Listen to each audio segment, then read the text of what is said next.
Welcome to a quick tour of our new base on the QuarryCraft server. As you can see, the base is built on elevated pads in the middle of the ocean.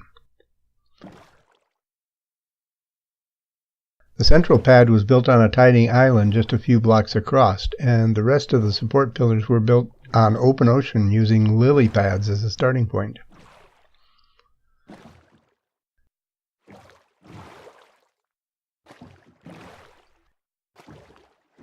And here's the main entrance with the names of our team members, me, Fezziwig, Lokist and Cheeana.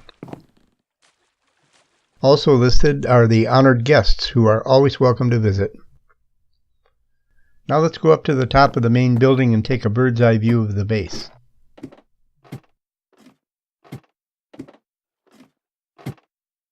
We'll come back to everything down here later, but first let's climb to the top of the iron golem farm.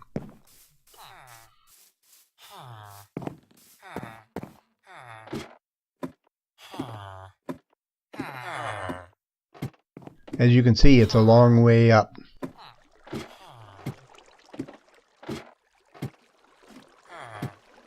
Guardrails enclose all of the ladders, so it's impossible to fall off. Up here is the iron golem farm. There are a total of 32 doors and 10 villagers. Each of the glass blocks on the corner provides sky view to 8 doors, making them valid village doors.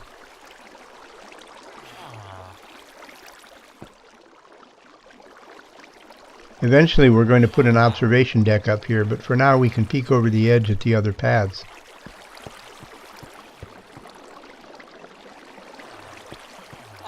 Blocking this corner from the sky invalidates 8 of the doors. If we go down to the villager breeder,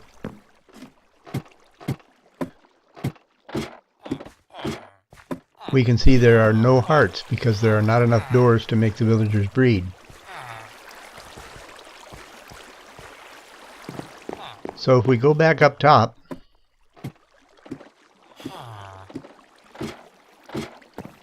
and remove the block, now we have all 32 valid doors, and the villagers should start breeding.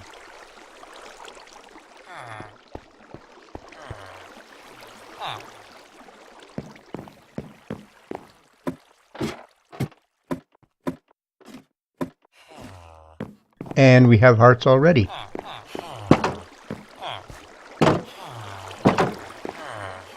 The villager breeder has water channels all the way around to collect the baby villagers and flush them to the center drop tube.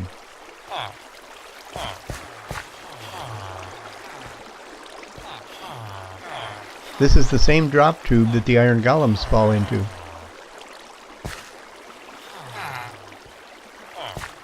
The light and water for the farm is supplied by jack-o'-lanterns under waterlogged trapdoors.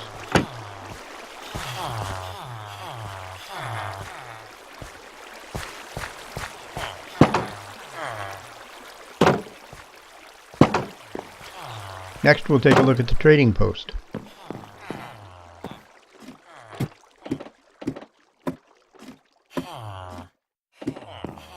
From the glass roof, we can look down on the merchants in their stalls. There's also a nice view of the other paths from here.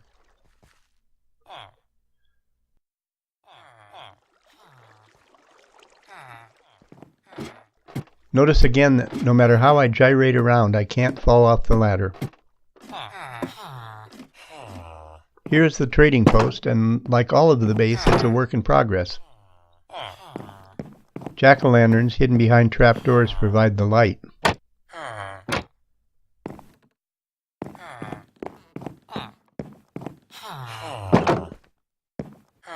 And the same jack-o'-lanterns, also hidden behind trapdoors, light up the outside of the building at night.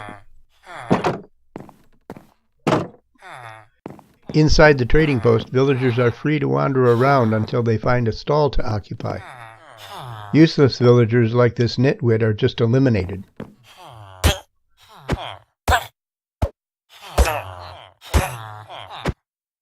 I once heard that killing a villager makes them mad so they stop breeding. Personally, I've just never seen that happen. Now that the stall is empty, the next villager to step into it will be trapped. Eventually, we'll put signs over each stall to list their trades.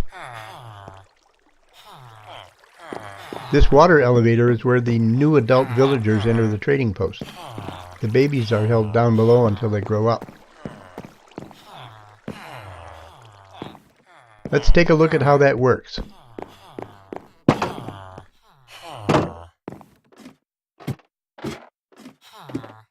On this level, we harvest the golems and hold the baby villagers until they're ready.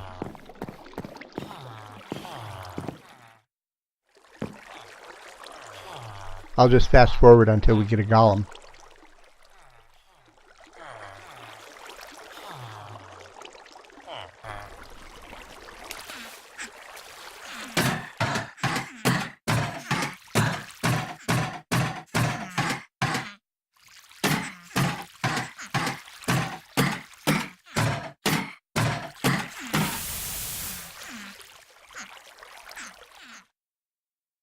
And here comes a baby villager, another nitwit.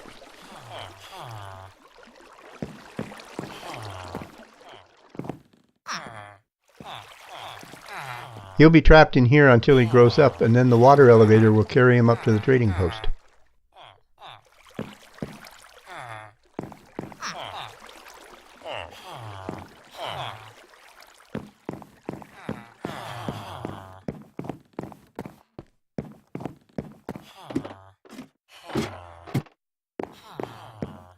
Down here, the iron is collected.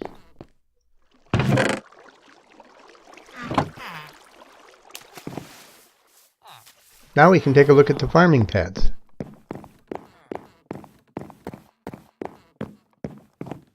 Just like the villager breeder, the light and water come from jack-o'-lanterns under waterlogged trapdoors.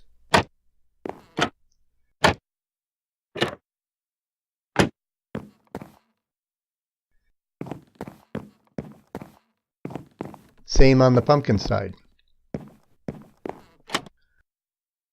The trapdoors make nice walkways for carving and harvesting the pumpkins.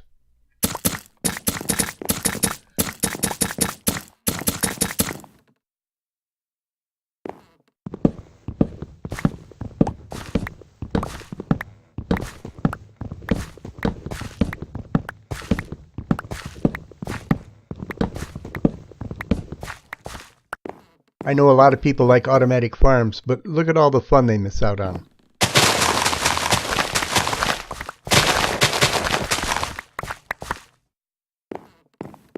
I don't care what you say, running down a garden row, smashing everything in your path is just plain fun.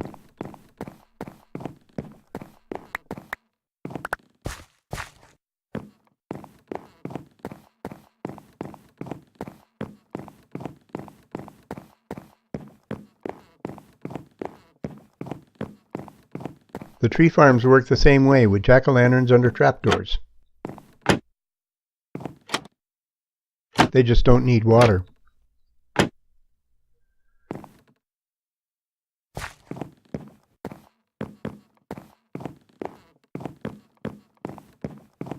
To see how the pads are built, let's take a look at this unfinished one. This is going to be the livestock pad.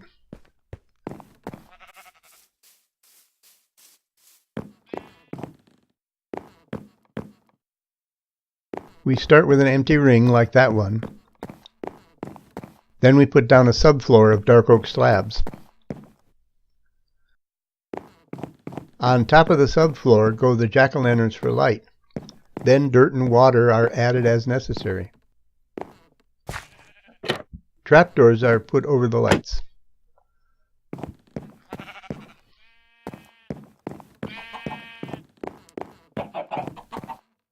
Oh, and this chicken machine, designed and built by Lokist, makes both raw and cooked chicken.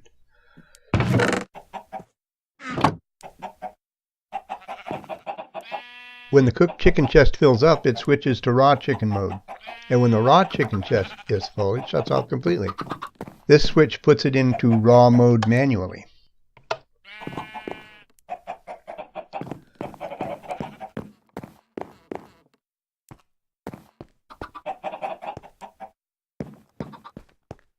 Up ahead here is another great example of why I don't care for automatic farms. Just watch how much fun this is.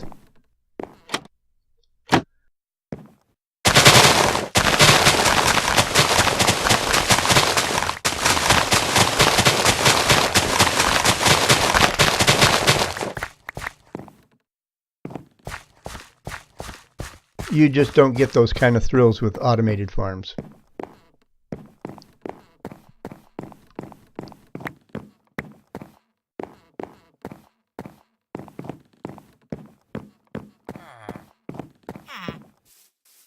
All that's left is the mines.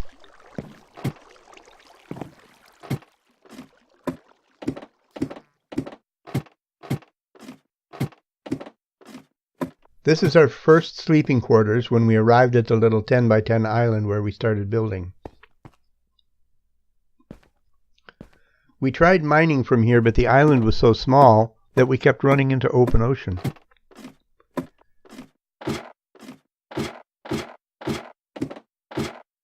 Even all the way down at Y11, we had trouble with flooded mines.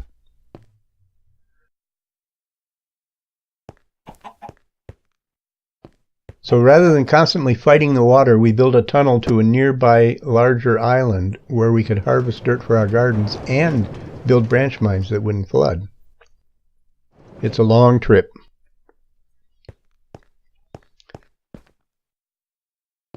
Down this first branch, we opened up random spots hoping to find a slime chunk. No luck so far. Every 30 blocks we put a very long side tunnel, listening carefully for the sound of skeletons. The idea was this would get us within 16 blocks of every single place where there could possibly be a skeleton spawner. We needed one to build a grinder for bone meal to dye stained glass. Finally, a few miles down this third tunnel, we found a skelly spawner. Back at the bunkhouse, let me drop these seeds into the garbage before going into the nether to look at the blaze grinder.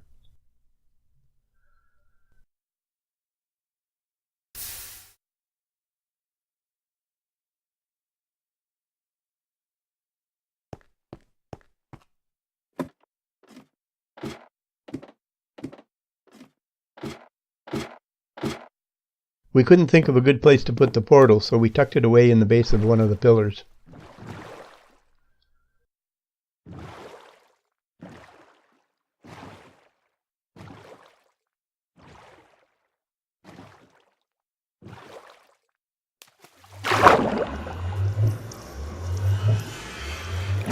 We put up warning signs in case anyone linked to our portal by mistake.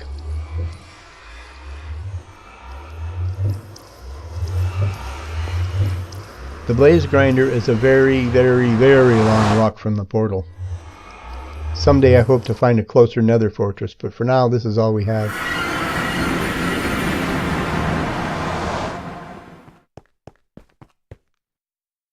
You can see that I burned through half of my hunger bar making the run.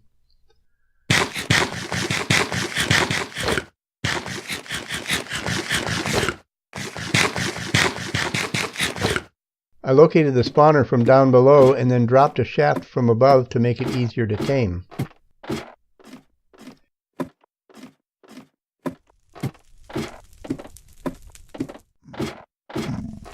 This is the top of the spawn area.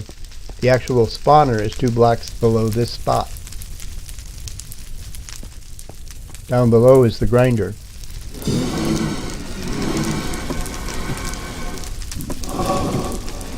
The blaze are trapped in this glass cage. Over in one corner, a pair of open trapdoors fool the blaze into thinking they can escape there. But instead, they fall into the kill chamber.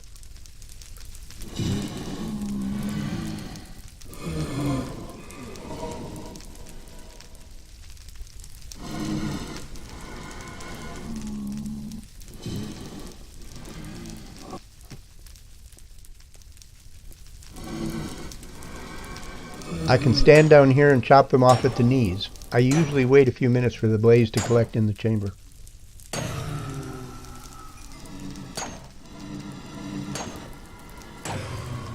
And that's about all there is to see. I'll close on this nighttime screenshot. And thanks for watching. Bye bye for now.